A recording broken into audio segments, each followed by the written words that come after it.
is the multiple award-winning GardenDC podcast, the podcast about everything gardening in the Mid-Atlantic region and beyond. I'm your host, Kathy Jentz. I'm the editor of Washington Gardener magazine. Our content is aimed at gardening enthusiasts, people who grow everything, from edibles to ornamentals, natives to exotics. If it grows in our area, that's what we talk about. Welcome to episode 285 of the GardenDC podcast. In this episode, we talk with Peggy Cornett, curator of plants at Monticello, about Thomas Jefferson's flowers. The plant profile is on Zizia, and we share what's going on in the garden, as well as some upcoming local gardening events in the What's New segment. We close out with the last word on the Great Planting Day Adventure from Christy Page of Green Prints.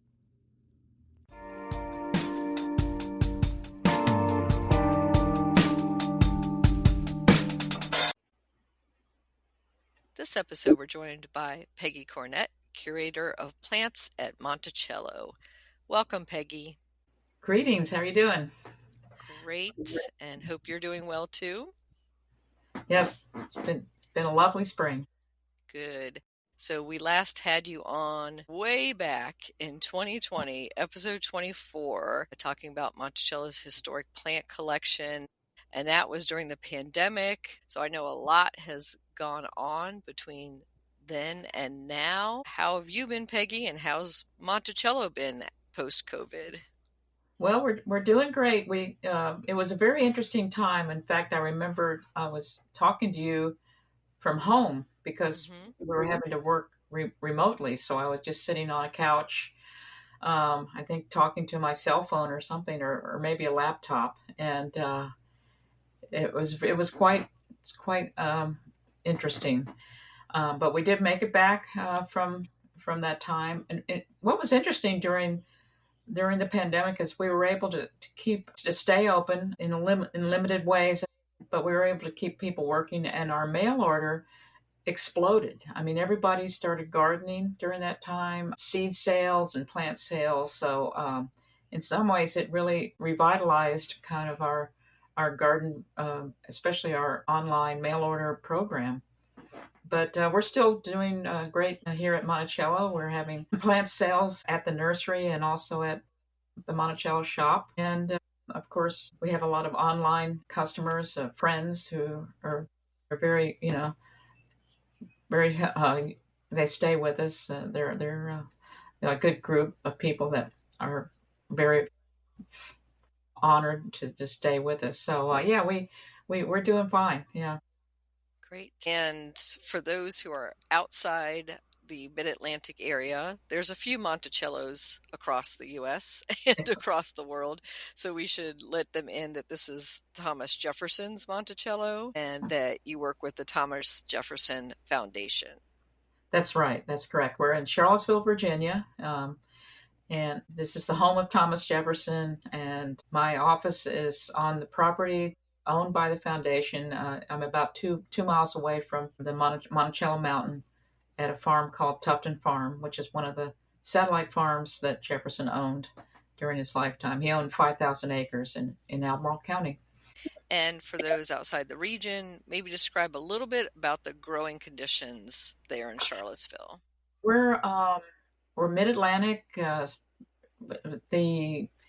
We've gotten warmer. I used to say we were species 7A, but now I think we're closer to 8 zone-wise. But we've had some harsh winters sometimes. This past winter was quite hard as far as heavy ice and snow.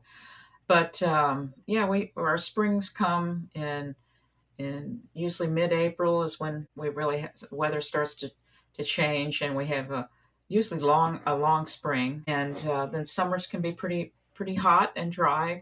We've been dry this year for sure. But Jefferson once wrote, that being born in a state of Virginia was really a wonderful opportunity because the climate is so fine here, and so and it is a very nice place to live, actually.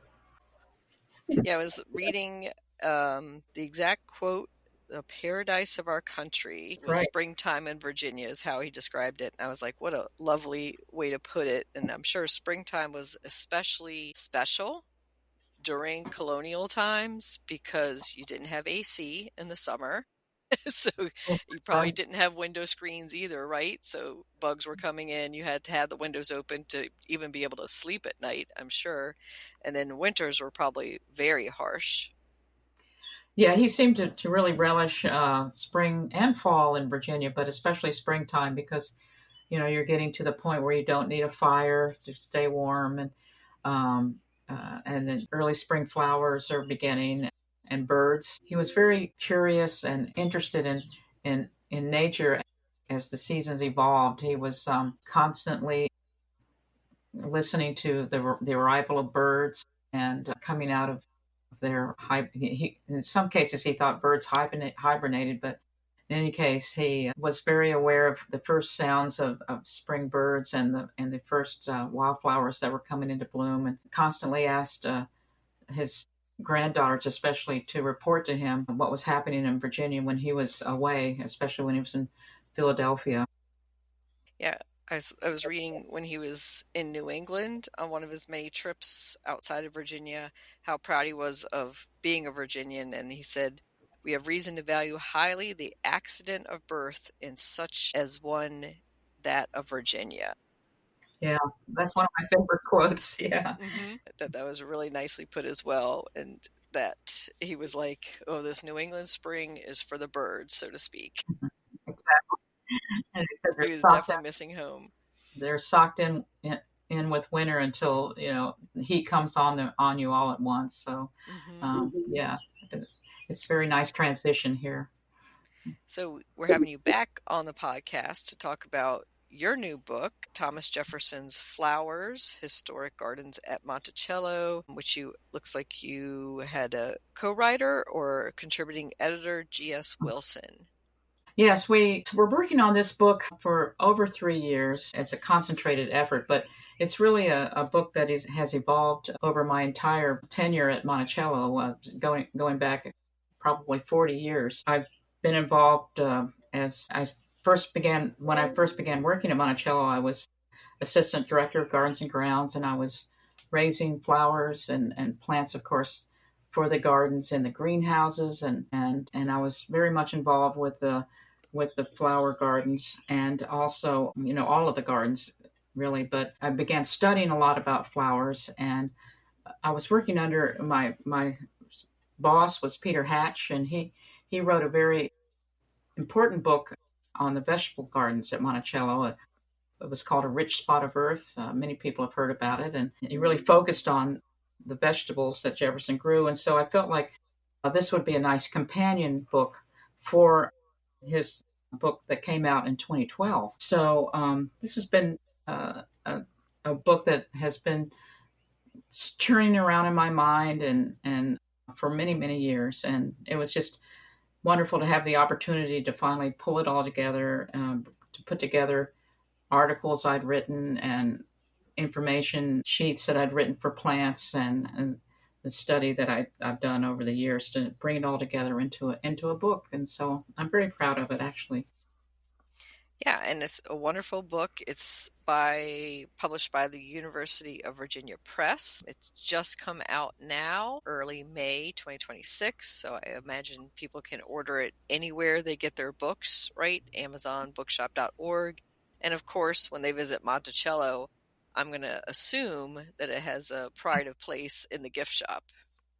They have me. Yes, there's a lot of books that are I've already signed and they're on the shelf now, and so they're doing quite well. I'm very happy to see them there. And a lot of the book, it's many color photos are included in the book, and I took a lot of those on my iPhone, my cell phone. So it's sort of a real point of pride to see how it all came out the way it did. Yeah, I think the photos are beautiful. It's full color throughout. And there's also a few illustrations in there as well from like seed Yeah. packs, I'm imagining. And there was a previous, or maybe two previous books about Thomas Jefferson's flowers. Can you talk about those as well? Yes, when the Garden Club of Virginia restored the gardens in 1940-41, a book was published shortly thereafter by Edwin Betts and Hazelhurst Perkins. Edwin Betts was a professor of botany at the University of Virginia.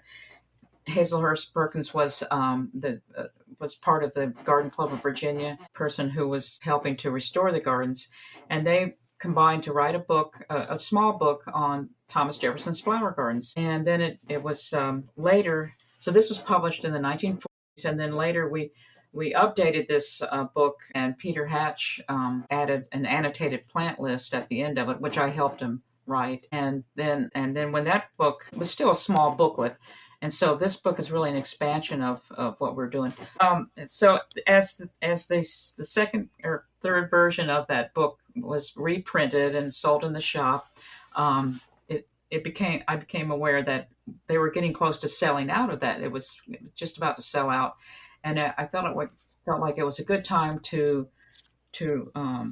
publish an expanded version of that flower garden book, and to really cover a lot more of the whole story. Really, I begin with the gardens that Jefferson knew when he lived at Shadwell, his boyhood home. I continue with the early gardens at Monticello, which we really don't know much about. He had a flower garden in the 70s, and then the evolution of the flower gardens you see today with the winding walk, flower borders, and oval beds, and also the gardens that he was planning and executing at Poplar Forest, his retreat home in Lynchburg, which is about an hour away from Monticello if you drive. Of course, it was a couple of days away. But he had a very unusual garden, a much different garden at Poplar Forest. And so I tried to include all of those locations and types of garden designs that he was experimenting with, and also to include stories of the people, his family, his granddaughters, and his friends from Europe and in America. And I talk a lot, or I bring in a lot of the stories of the enslaved gardeners that we know much more about than we knew back in the 1940s. So I include their interactions with Jefferson, what their roles were, and how important the enslaved gardeners were at Monticello, including Wormley Hughes, who was considered a principal gardener, especially with the flowers. Yeah, it's so great that you have access to so much more material than was previously known. And I was just looking at like the early garden journal that we talk about, his garden book that he started at age, let me look at this, 23. He started a garden journal where he just jotted down when things bloom, the first blooms. And so I think his first entry, if I can read it here, is 17 purple hyacinth begins to bloom. And he kept that all the way through till 1826. So I was like, just even having that as a resource from anybody in history is such an incredible thing to draw upon. Yeah, he was really making notes in this garden journal periodically throughout his lifetime. There were a couple of years where nothing was written down, but for the most part, he included some kind of observations or accounts or even sketches of the garden. And then the book that we used to expand upon our research over the years was the book that Edwin Betts edited, called Thomas Jefferson's Garden Book, which is about a 600-page book. Jefferson's original garden book, which is just a leather-bound notebook, was only about 60 pages. But then Edwin Betts expanded this and included all the letters, the correspondence, and anything that pertained to the gardens were included in this book. And of course, it's not just flowers, but everything, landscapes, trees, vegetables, fruit, trees, and everything. So that's, of course, a very important book, but there was still a lot missing from Edwin Betts' research that we've been able to uncover since then. So I tried to bring all of that in as well. But yeah, Jefferson's first garden was at Shadwell, where he was born. And like you say, he was 23 years old. And it was an interesting garden that we know very little about. And when I first started to work on this book, I really wanted to think what inspired him, to begin keeping a diary of his garden there. And so I really kind of explored what was happening in his life. there were certain losses in his life as his older sister had died. And it just sort of became clear that he was really wanting to document a shared experience in some ways, because he was also including native plants. He talked a lot about the wildflowers that he was observing coming into bloom throughout that springtime.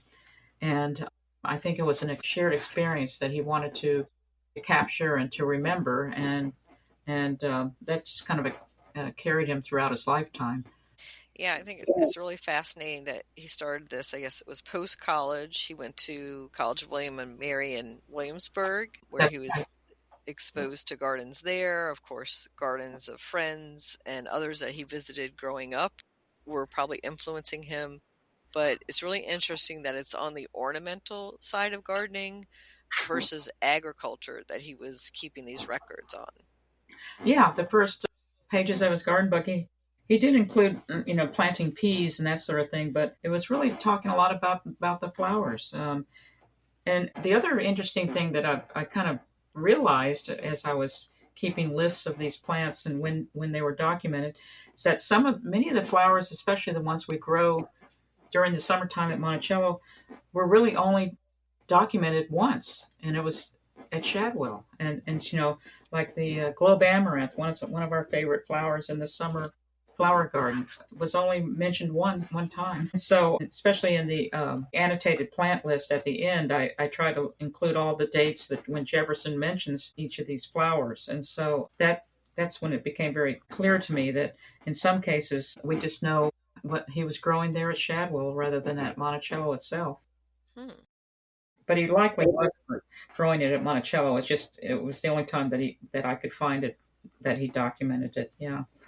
And you were saying that there was missing information still in the original records or the research for the 600-page book. What examples are of information you found out that was missing from that original one that you have now? Well, there are several things. One thing was the discussion of the enslaved gardeners. In the Edwin Betts book, the large book, he really didn't. There was no name for Wormley. Hughes did not have a surname. His name is just Wormley. And as the enslaved individuals were mostly mentioned by their first names. And since that time, we've come to learn so much more about them through oral histories an oral history project that we've been conducting for probably 30 years now, that has helped us to put names together and understand the histories of these people that I've tried to include in this book. So I really try to enliven the interaction that occurred between the members of the enslaved community and Jefferson and his family, his granddaughters especially. But I also, like, for example, I did come across, we've known about an undated plant list, and so I included that in the appendix because it's a very interesting list of plants that is in Jefferson's hand, but we don't know when he wrote it, and I included and try to transcribe what he was writing because it shows a lot of native plants that he was observing that he only mentions once. Things like, the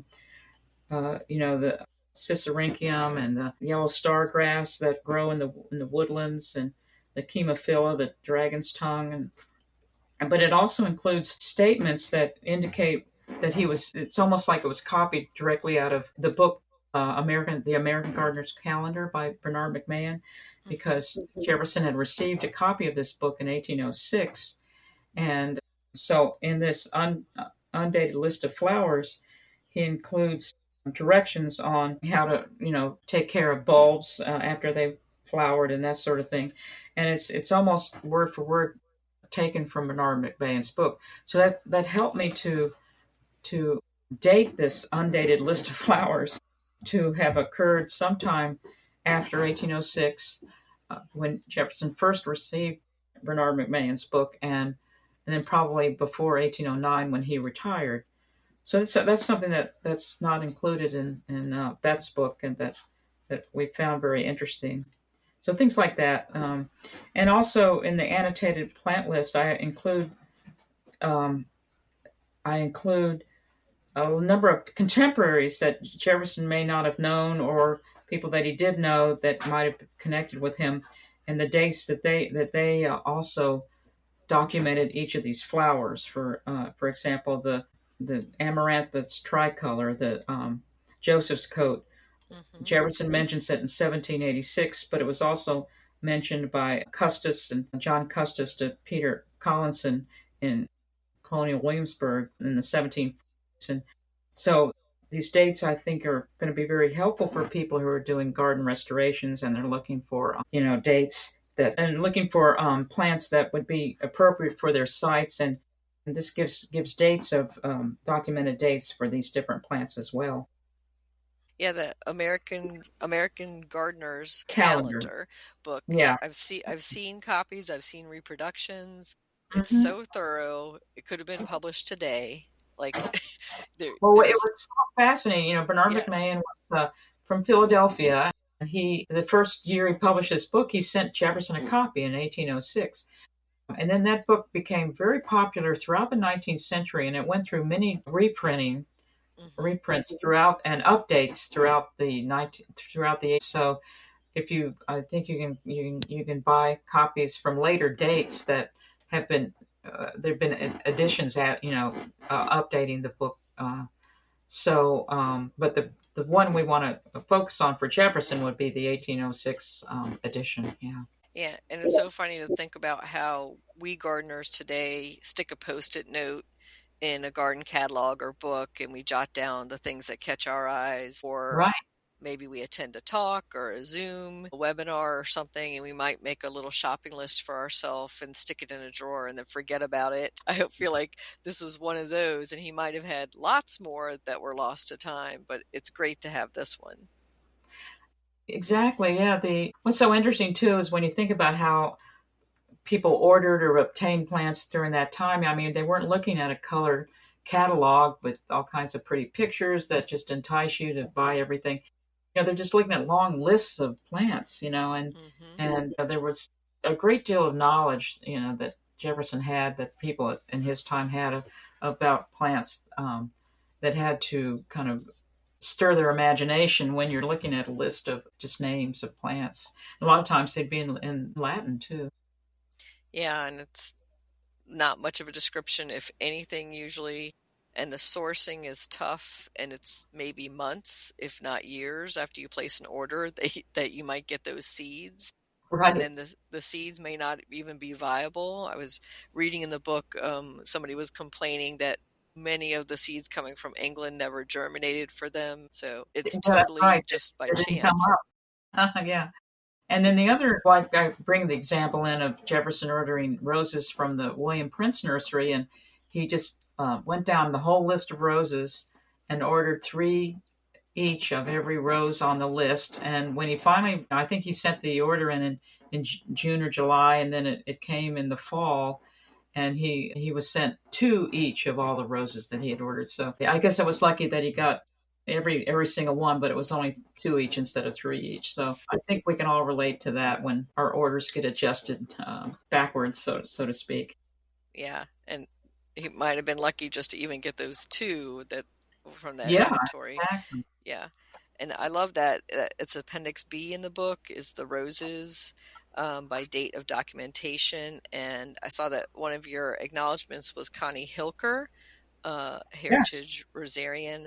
And so I'm betting that she was a big source for these, but I wanted to go over some of the roses because I found it so fascinating, that he has, of course, the apothecary's rose, Rosa gallica officinalis, that I would imagine every good gardener probably had the apothecary rose. Yeah, and it's one of my favorite roses. I mean, it's blooming. It just has such a clean, crisp flower. And then, of course, its cousin, the Rosamundi, which is kind of a variegated sport of the apothecary's rose, which Hmm. also was a rose Jefferson had. And that was one he probably ordered from the Prince Nursery. And so, yeah, Connie Hilker is one of our great resources.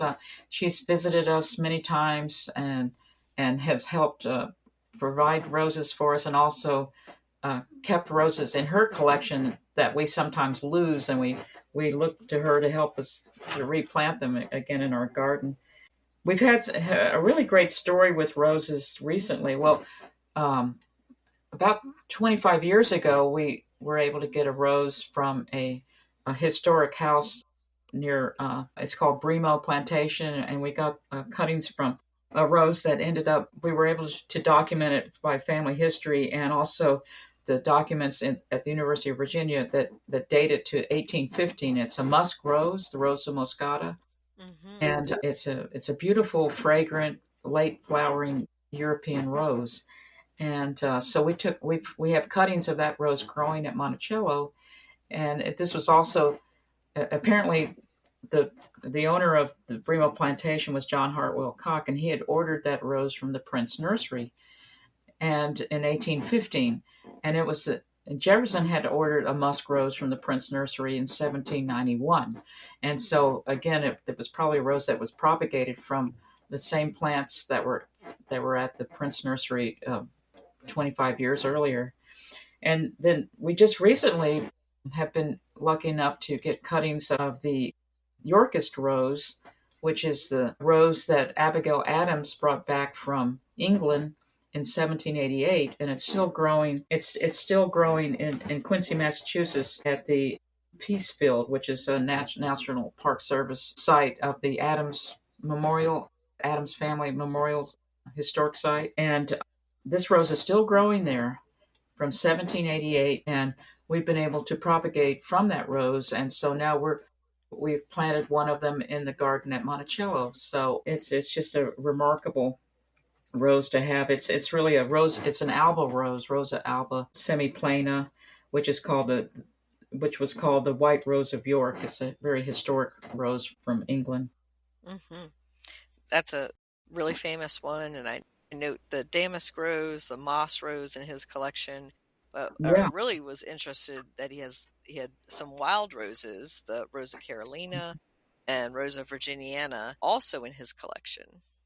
Yeah, it's interesting that he was collecting rose tips or rose seeds to send to his friend Madame de Tessé in France. She was the aunt of Lafayette, and he became very close friends with her when he was living in France in the 1780s. And Madame de Tessé had a large estate called Chaville. It was outside of Paris, and she was really eager to get all kinds of North American plants. It was kind of a rage at that time to grow a lot of our North American species. And so he was sending her wild roses of every kind, I think a half a bushel each of seed that he wanted collected to be sent to her, and probably included the Carolina and the Virginia, the Rosa Virginiana as well. And so that's really one of my favorite roses too. I mean, some of these, even though they only bloom in the springtime, they're still lovely to enjoy every year. And I love the passage where somebody is describing, I think, visiting Monticello, maybe after Jefferson's death, but still during the period maybe that his granddaughters were there, and saying that there were roses intertwined with Carolina jasmine underneath, I think, some of the lower windows. And I'm just imagining maybe the scent is why they were planted there, but it just sounds very picturesque and lovely. You know, fragrance was such an important element of gardens that people spoke a lot about, more than they do today, I think. Now it's sort of the color, the beauty, the size of the flower. But fragrance was a very important part. And Jefferson at one point said that he only desired beautiful or fragrant flowers for my garden. And so I think the word or instead of and is very important in that statement, because it doesn't have to be beautiful to be important in his garden if it's fragrant. And fragrance, that whole scene about the roses, it was a remembrance of the roses and the gelsemium blooming near the terrace at Monticello during early spring. And it's just a very evocative, I think, of how important fragrances were. I think fragrance really connotes memories very, very deeply. I think so too. They also have to think about how they were living back then, and they didn't have Febreze and air fresheners.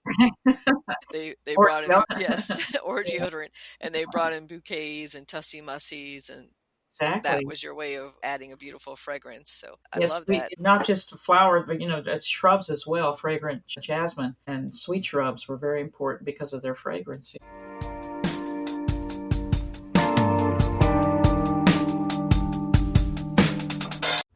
GardenDC will be back after this short break. Get low-maintenance alternatives to lawns with Ground Cover Revolution by Kathy Jentz. Reducing the lawn is among the biggest trends in homeownership, with an endless stream of homeowners looking for an eco-friendly alternative to a traditional turfgrass lawn. In the last few years alone, over 23 million Americans converted part of their lawn to a natural landscape, and now they're looking to do even more. The biggest challenge to adopting this new ideal of the perfect lawn? Knowing how and when to replace your turf and which plants are the best ones for the job. Ground Cover Revolution is here with all the answers you need, and some you didn't even know you needed. Included are 40 in-depth profiles of plants that are perfect choices for replacing a grass lawn. There are options for sun, for shade, for dry and wet sites, and for various climates around the globe. There are choices that bloom, options that are evergreen, and selections that are deer-resistant. Kathy Jentz has also included an incredibly useful chart that gives you all the specifics on each of the 40 choices for quick reference and to make your ground cover selection process even easier. Whether you want to replace the entire lawn or just reduce the amount of land dedicated to turf, Ground Cover Revolution will help you usher in a new and improved idea of what a beautiful lawn should be. Ground Cover Revolution is available now wherever you buy books, including Amazon.com and Bookshop.org.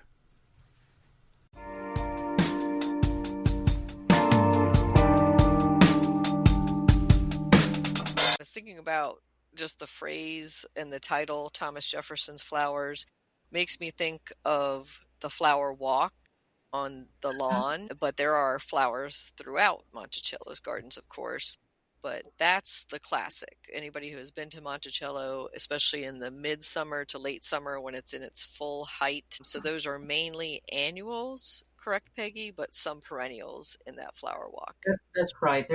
We have a number of perennials that are in that garden, the winding walk, including peonies and a few other perennials, but it's definitely a garden that changes through the season, and a lot of the summer annuals that carry us through are some of our favorites, like the Love Lies Bleeding, the Joseph's Coat, the Globe Amaranth, the marigolds, all kinds of flower. And also native plants like the cardinal's flower that blooms in the summer, the native cardinal's flower. We have the monardas and asters and other flowers as well. But it's many annuals that are growing in the garden that are just real hits of the garden, I think. Mm-hmm. Of course, the spring garden is lovely too, with the larkspurs and poppies, and also the biennials are very pretty, like the Sweet William and the Canterbury Bells. Those are all very popular. Yeah, the cover photo, I believe, is Canterbury Bells. It looks That's beautiful. Right, yeah. And I did, that picture came from my cell phone, my iPhone, but it had to be photoshopped a bit because the original photo had a garden cart in it in the background, and the grass has been beautified a bit, so that they did do a little bit of playing around with this photo, but I think it came out really well. And I have to confess, Peggy, that when you mentioned the Love Lies Bleeding, that reminds me of a memory at Monticello of I laid down next to the Love Lies Bleeding and had somebody take my photo. That is such a curious plant. Yeah. Well, they're all these amaranths are so interesting. They're related. Coxcomb is another one that's just a real hit in the garden. This big kind of big red brain-like flower that people just go crazy over. But they're just the old-fashioned flowers, and that are so popular. But yeah, I'm glad you actually enacted the Love Lies Bleeding. That's a great one. I'll have to share that photo out again. Yeah, absolutely.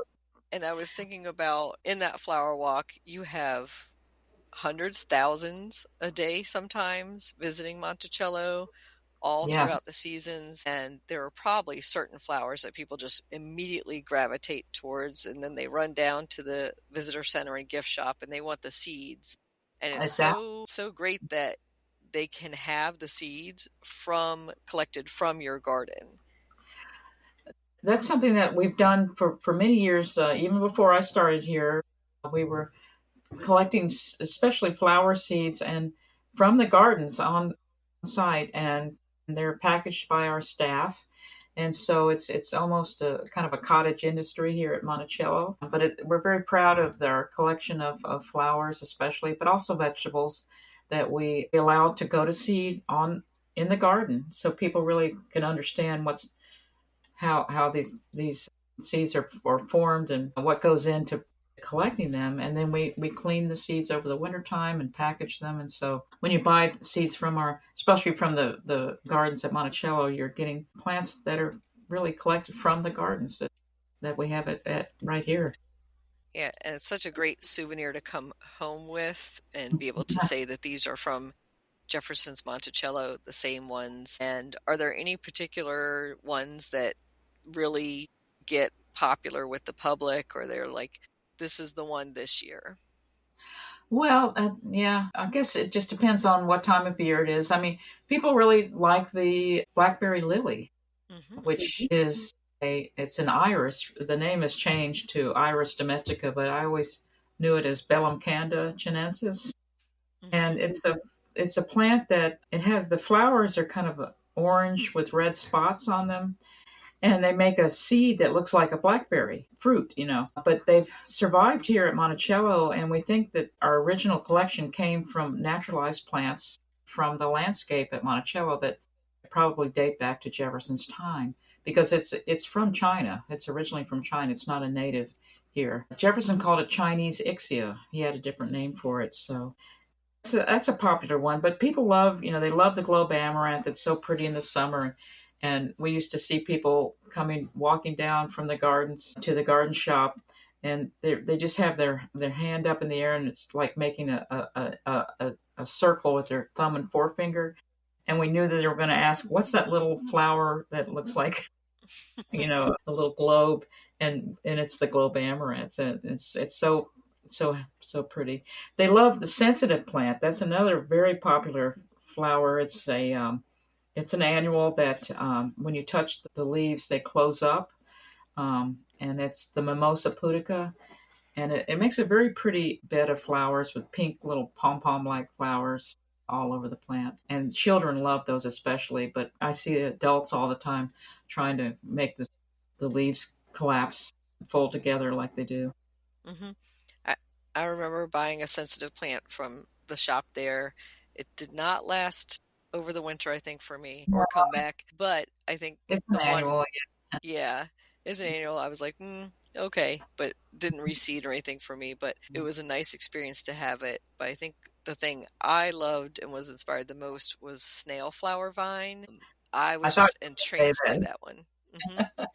Well, that is one of the favorites that we have here. It's the Caracalla bean. Jefferson said it was the most beautiful bean in the world, and he must have seen it when he was in England or when he was in Europe. And it's a beautiful vine.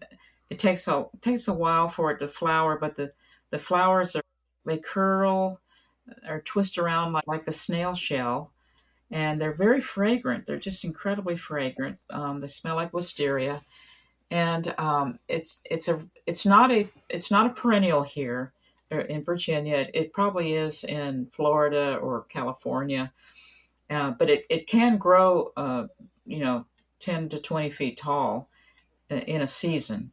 And I've been successful in cultivating this plant for over 20 years because I grow it in a pot and I sink the pot in the ground every spring. The root looks like a giant sweet potato.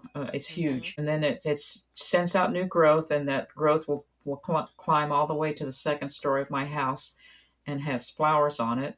And then when the fall comes and before it freezes, I just cut the vine down to about 3 or 4 feet, and I drag that big heavy pot.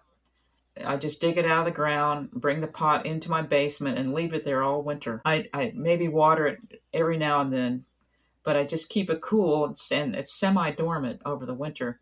And then it starts to grow in the spring when I drag it back out and and sink it into the ground. So I'm not sure how many more years I can do it. It's a heavy pot. It's a big plastic ugly pot that I cover over with mulch when I put it out there. So, but you can grow it in a single season too. We do sell young plants that you can grow now in your garden, but it's not a perennial here. That's the only thing. Mm-hmm. I think that's great advice to grow it in a pot and then winter it over, because it can be slow from seed and you might not get that full growth and that beautiful flowering in one season. So great, even better if you have a greenhouse, if you can do that. But wonderful technique to have it in a pot and just sink that pot back in the same spot and stick it on a trellis or something that allows it to climb, because it does love to climb. We are selling, we sell plants that we've started in the greenhouse. So they're, it's a small pot of them now, but you can grow them from now and get a good head start on it, because you definitely need a long season for it to start to flower. So I asked what the public's favorites are. What are some of your personal favorites, Peggy? Oh, gosh. Well, I do like the roses. I'm just very fond of them.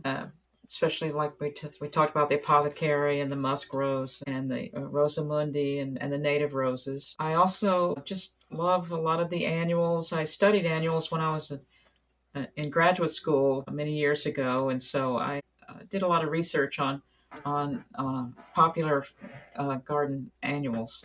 And I love the sweet peas. Those are some of my favorites.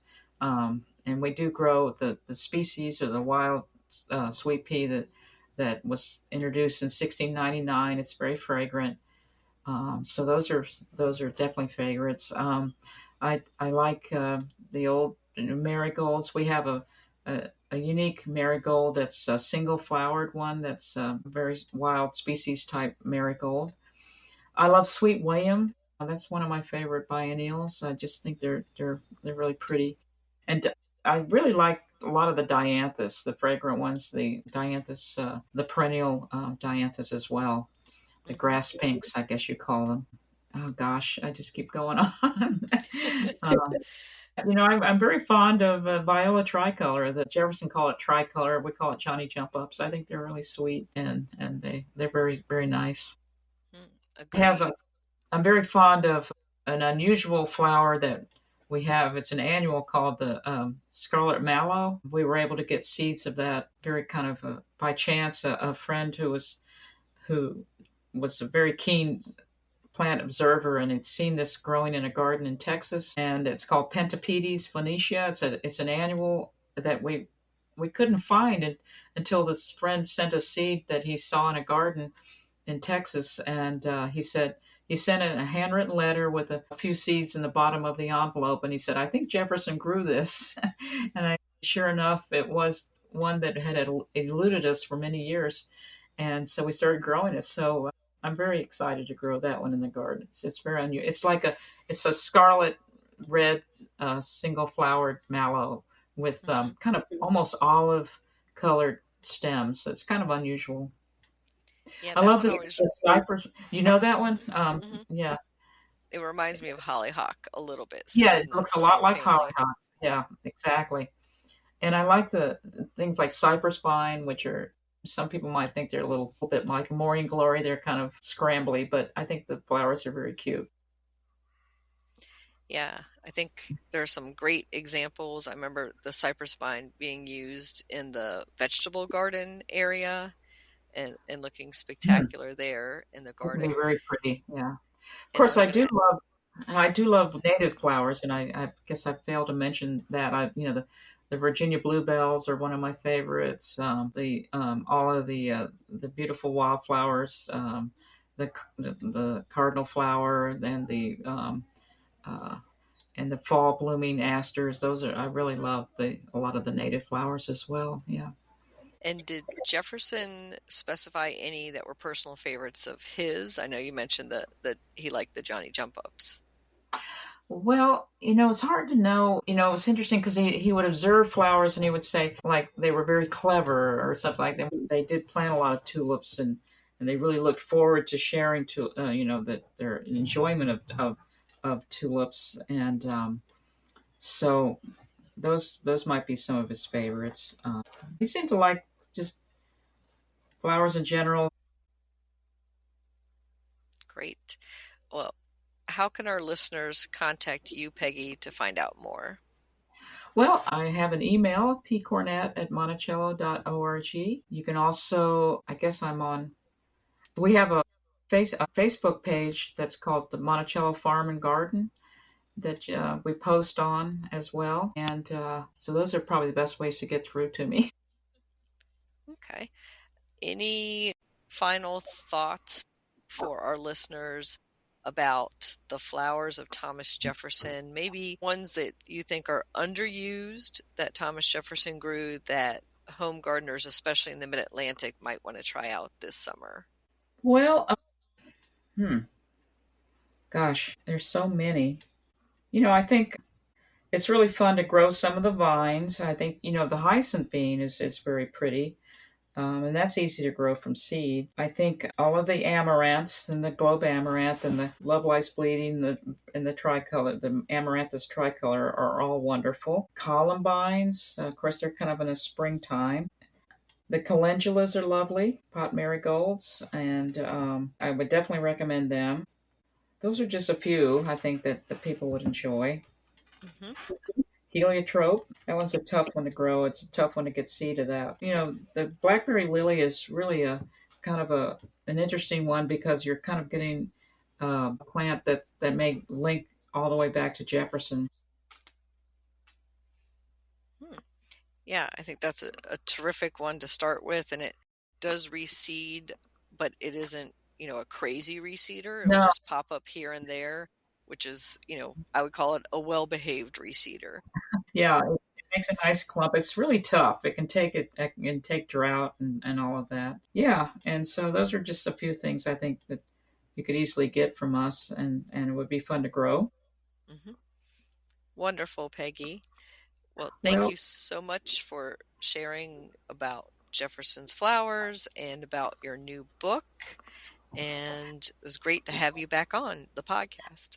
Oh, it's great to talk to you again. I hope to see you sometime soon. Definitely. Thank you again, Peggy.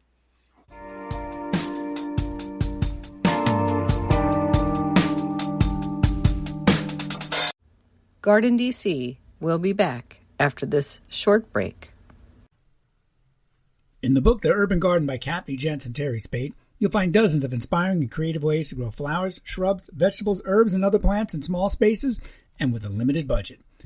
Whether you want to grow on a balcony, rooftop, front stoop, or a tiny urban patio, turn your growing dreams into reality and build a gorgeous and unique garden that showcases your personal style while still being functional and productive. With the ingenious ideas and resourceful tactics found here, you'll be maximizing yields and beauty from every square inch of your space. No matter what you grow, the 101 amazing growing ideas found in the urban garden will turn your tiny urban yard into a treasure trove of green you'll be proud to share with family and friends. Buy your copy today at your local retail bookseller or order it online now at Amazon.com or bookshop.org.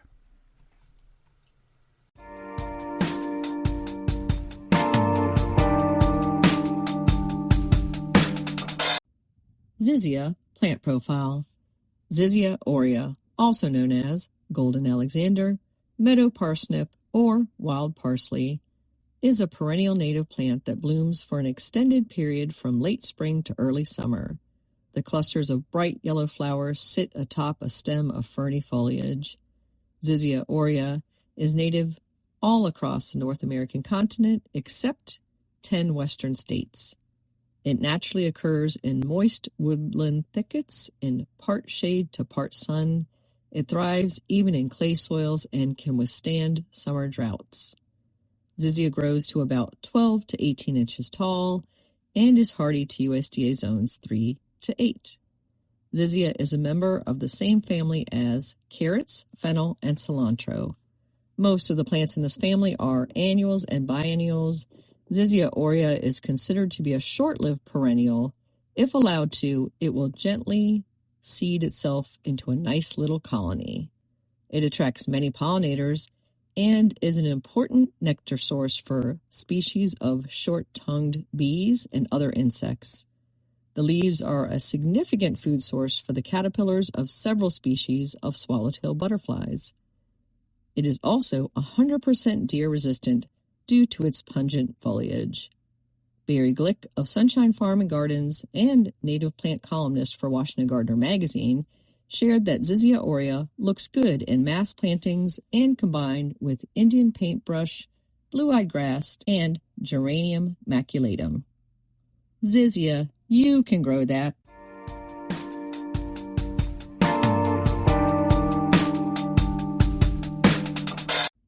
What's new in the garden this week? Well, I'm loving the blooms on my Japanese snowbell Styrex japonica tree. The peonies are looking gorgeous. Deutzia shrub is flowering well. And I have some hardy dianthus in containers that have popped back into bloom.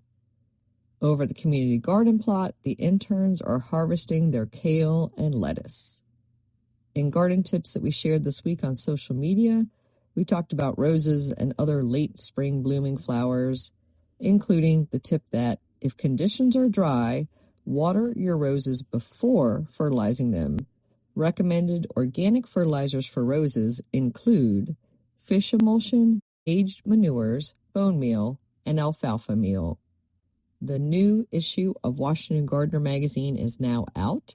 That is May 2026. Our cover story is on Caria japonica. We have articles inside on the houseplant string of pearls, how to prevent tomato leaf disease, how to design a fire-resistant garden, a new trend of tone-on-tone bouquets, lots of garden book reviews, and how to add native plants with great scents to your garden, amongst other stories. You can see that issue at washingtongardener.blogspot.com. In local gardening events, if you're in the Washington, D.C. area, I encourage you to attend the Bethesda Community Garden Club plant sale in Bethesda, Maryland on Thursday, May 14th from 9 a.m. to noon. It's held at the Montgomery Farm Women's Cooperative Market on Wisconsin Avenue in Bethesda. It's a unique public plant sale that features over 1,000 plants that thrive in the D.C. area. You can find out details about that at BethesdaCommunityGardenClub.org. And then on Saturday, May 16th from 9 a.m. to 3 p.m. is the Spring Garden Day, the big plant sale at Green Spring Gardens in Alexandria, Virginia.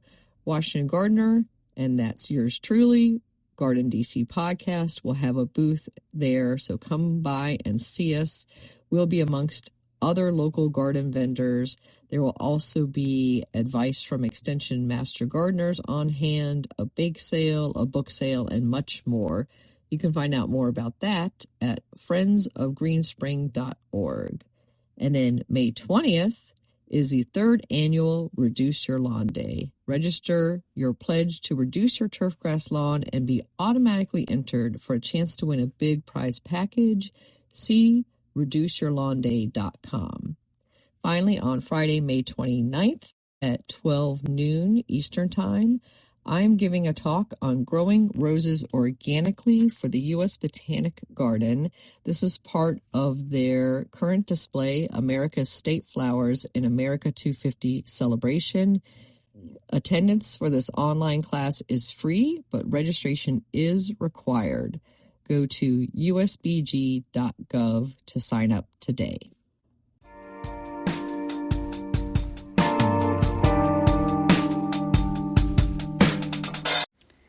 This is Christy Page with The Last Word by Green Prince with The Great Planting Day Adventure by Brandon Yu. Across a sleepy campus road, down a path of crushed clamshells, and past a sun-bleached wooden pavilion, lies the heart of our Green Thumb ambitions, a small but mighty field of raised bed gardens. Their edges neatly framed with corrugated aluminum. This is where Planting Day happens, a beloved tradition at the University of South Florida. This year, the turnout is spectacular. More than 30 eager students have arrived, armed with nothing but curiosity, enthusiasm, and for some, zero gardening experience. But before we can even think about planting, we have a problem. A big, leafy, aggressively yellow problem. Last season's overzealous wintercress enthusiasts got a little carried away. And now Yellow Rocket has staged a full-blown coup. These towering invaders with their leggy stems and bursts of yellow flowers have completely taken over. Some are taller than me, wildflowers on stilts. The newcomers grown in unison. Before we can plant anything, we've got some serious weeding to do. Pulling them is tricky. Too spindly to properly grip, too thick-stemmed to clearly snap. Within minutes, we're covered in dirt, our hands stained green from their stubborn leaves. The sun climbs higher and sweat glistens on foreheads, but on we press. 30 minutes and countless yanks later, victory is ours. The beds are finally cleared, and Amanda, our ever-energetic garden club president, strides in with her clipboard. She assigns plots, and I find myself next to Callie, a quiet girl in an oversized hoodie.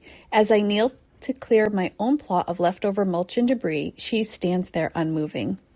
I finish prepping my bed and wander over to the pavilion where a banquet of seed packets stretches before me like a gardener's dream. Pumpkins, tomatoes, basil, strawberries, sunflowers, and something mysteriously labeled mystery beans. I scoop up a handful of Jolly Jester marigolds, a couple dozen black oil sunflowers, and, why not, a tiny baggie of the mystery beans. Around me, students excitedly discuss their plans. A salad garden here, a berry patch there. But Callie still hasn't moved. Everything okay? I ask, setting down my tiny shovel. She hesitates. This is my first time gardening, ever. The telltale uncertainty of a beginner. I believe every gardener, whether a seasoned expert or a total newbie, has a little bit of grit in them. It's the love of soil under your nails, the warmth of the sun on your back, the joy of seeing something you planted stretch towards the sky. It's what makes us gardeners. Well, I say, handing her a shovel, no better time to start. Join me, she does. And you know what? We had a blast. This has been The Last Word by Christy Page at greenprints.com.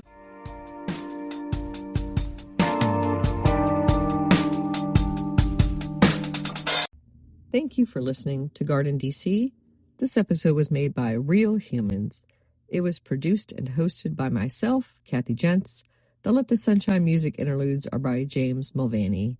If you like this episode, you may also enjoy listening to GardenDC Podcast Episode 24, Monticello's Historic Plant Collection.